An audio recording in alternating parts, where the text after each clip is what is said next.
Welcome back to the Reading Series podcast. I'm Kate Sheeran Swed. I am a science fiction and fantasy author, and over the next few weeks, I am reading from my book Outlaw Rising, 2 chapters a week through March 16th. I am reading today chapters 5 and 6, so if you haven't checked out the previous episodes, I recommend you go back and find those either on the YouTube playlist or on your favorite podcast provider. I will be basically reading this book through March 16th, and then on the 17th, I'm going to go live on Instagram and YouTube and answer questions. So if you have questions, you can drop those in the form in the description that's linked in the description, and I will answer questions on that day.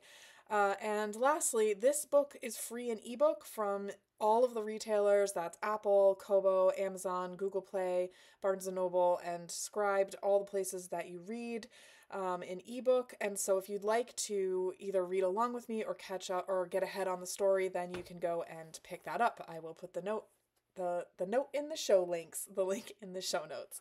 So let's get started with chapters 5 and 6. Chapter 5. As a kid, Sloane had spent as much time as possible on the moneymaker, whenever she'd had the chance. Uncle Vin would show up, often out of the blue, and then she'd run straight for the ship, first for a hug and then to explore.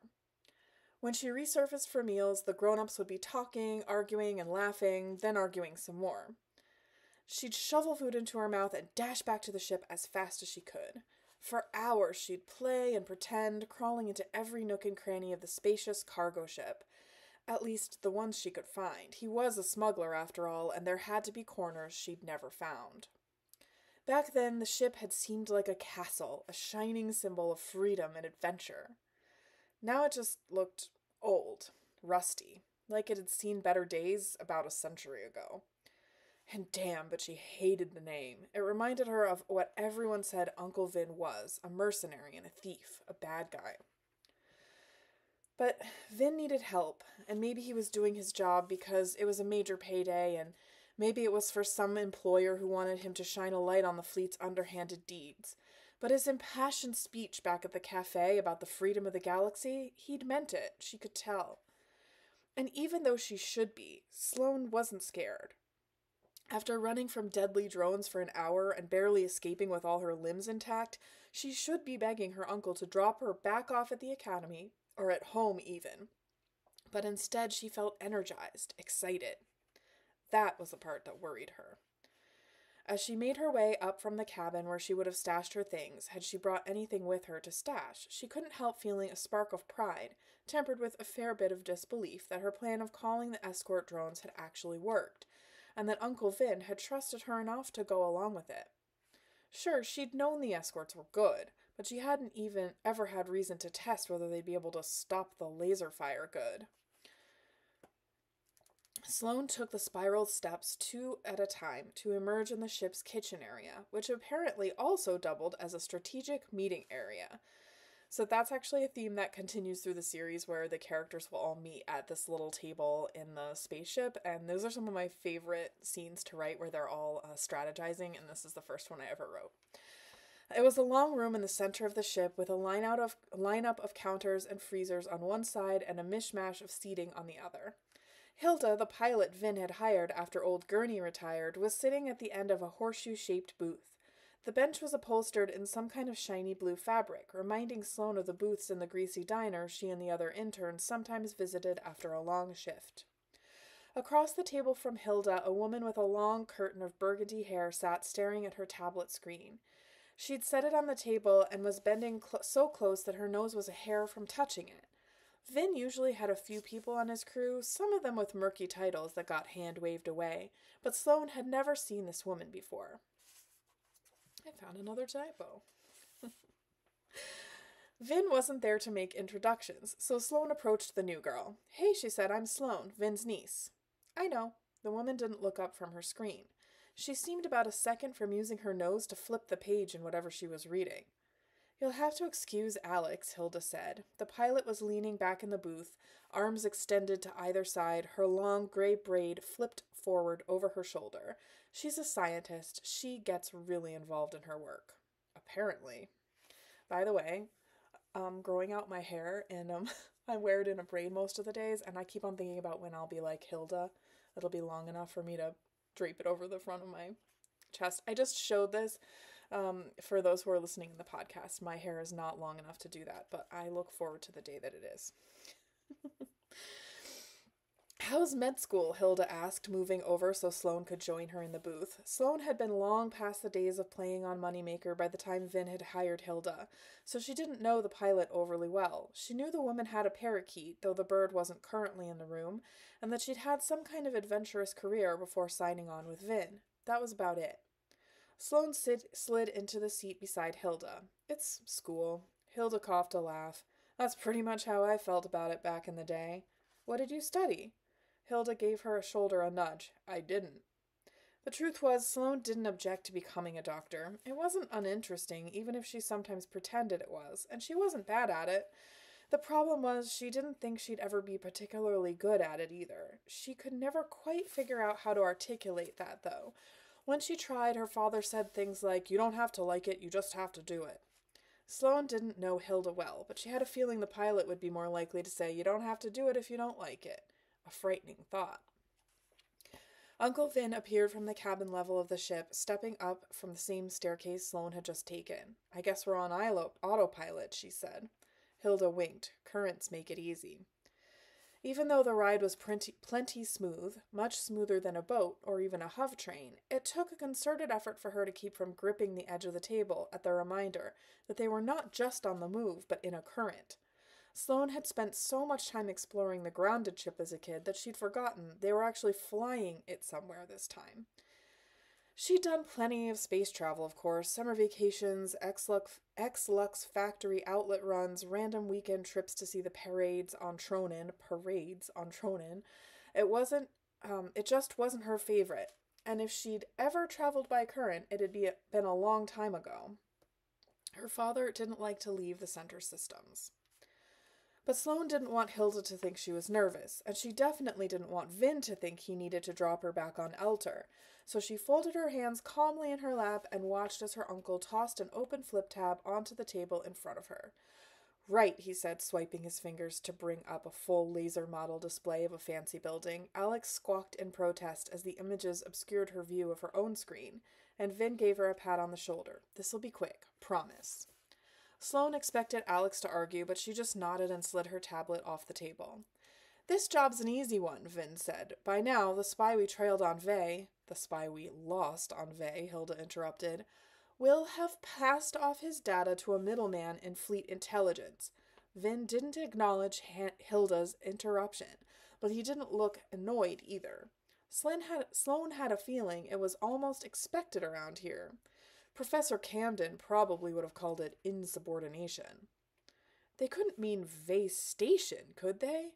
She might be new to all this stuff, but she'd certainly never pictured her uncle doing missions on a luxury station like Vey.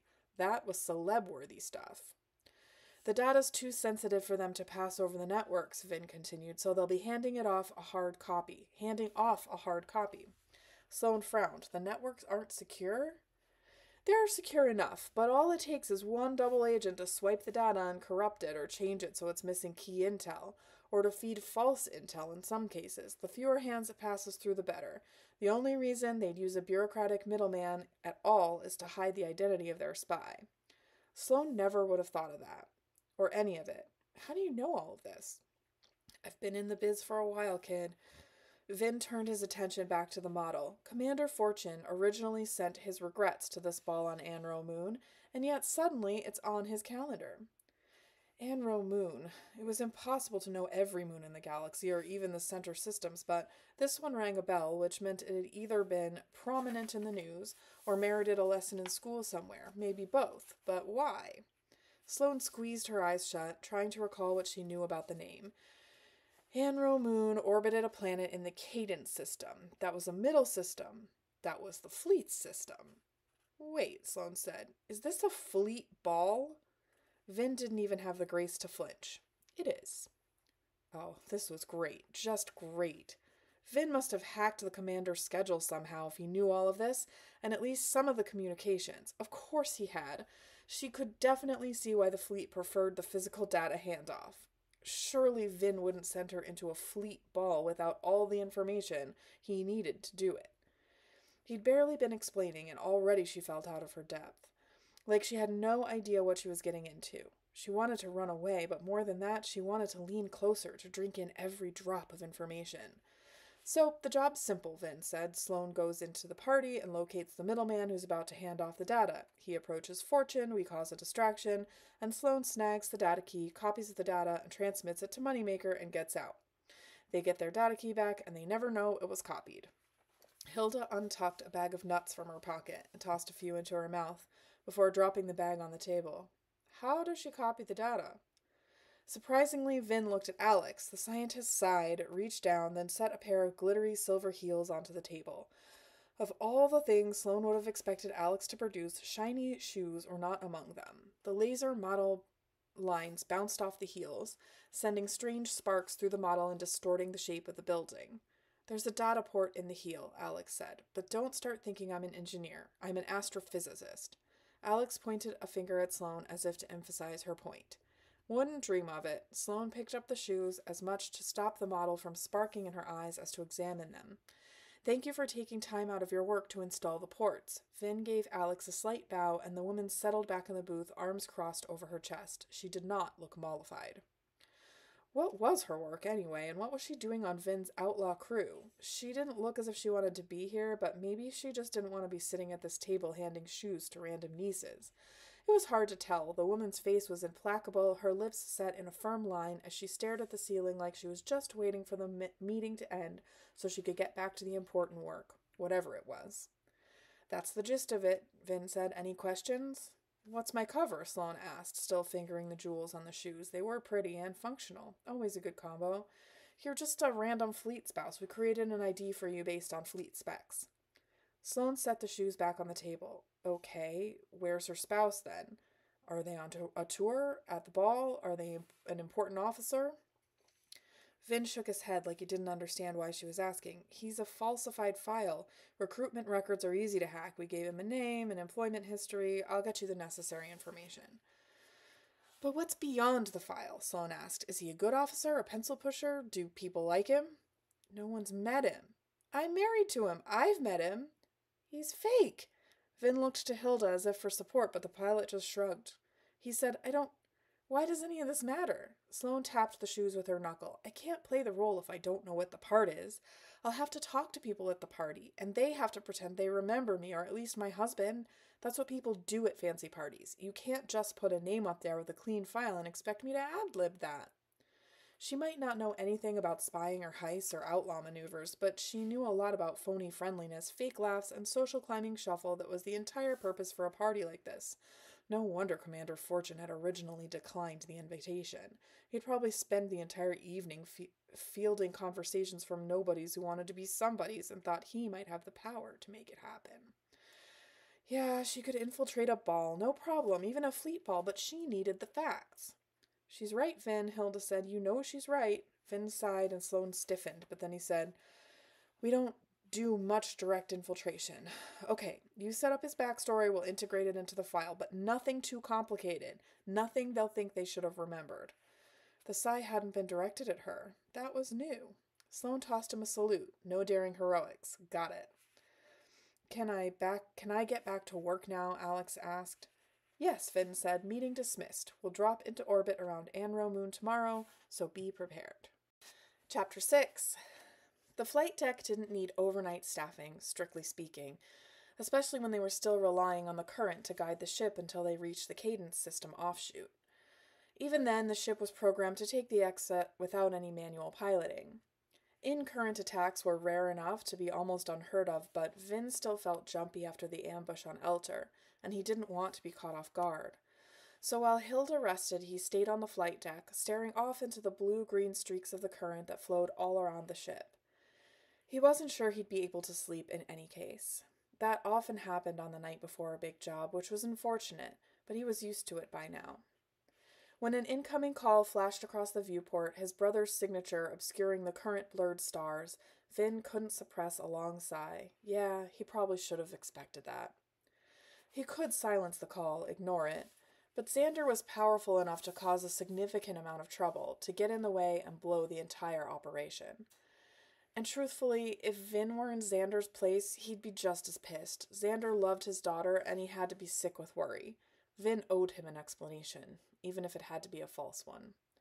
Suppressing a second sigh, Vin accepted the call. What in the blazing honey stars do you think you're doing?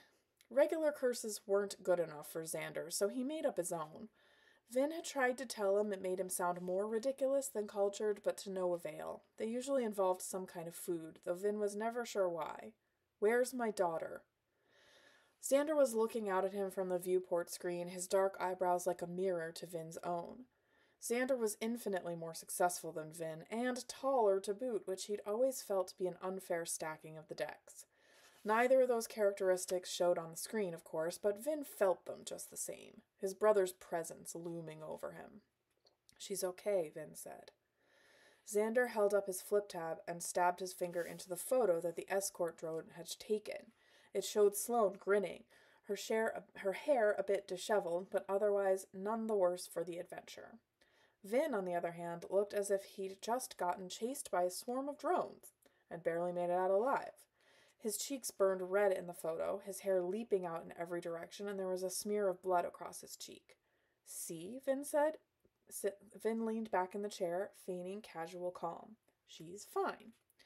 You blew up half the hat-cracking campus.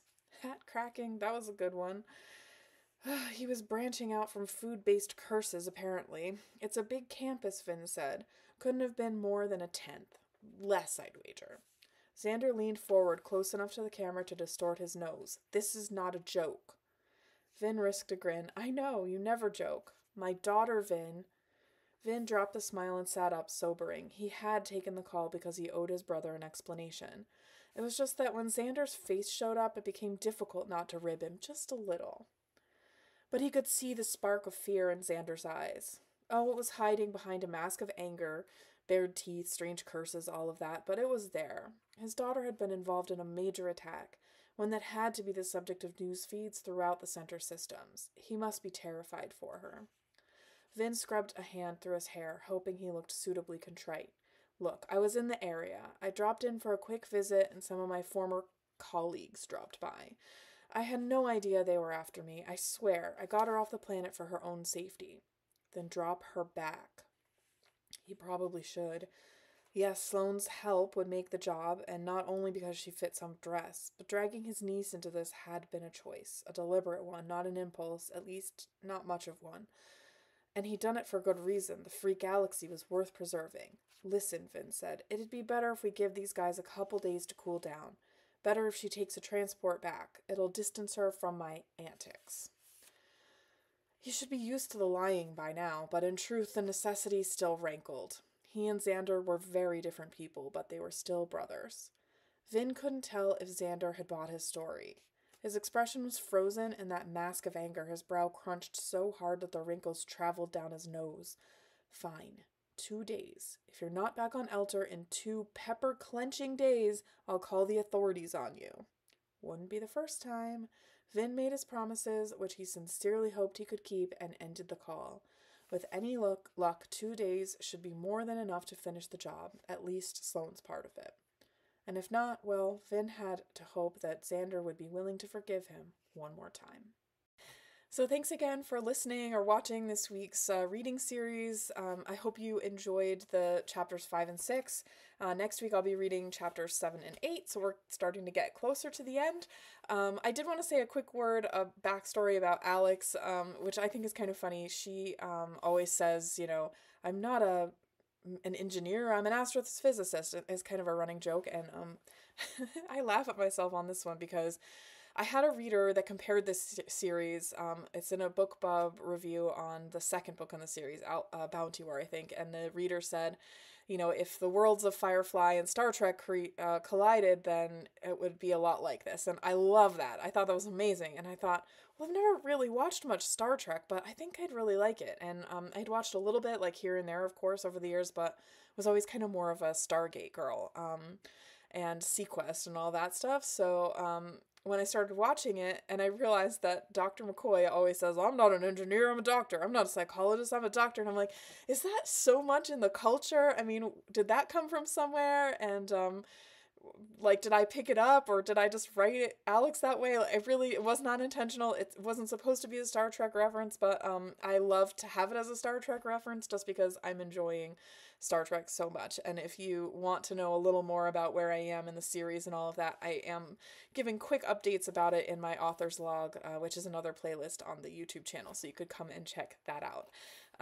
Otherwise, again, this book is free, so you could go check it out if you want to read along with me. And I am going to put the link to the question form in the description. So if you have any questions that you'd like me to answer live on the 17th, then please put them in the form, and I will see you next week. Thanks so much.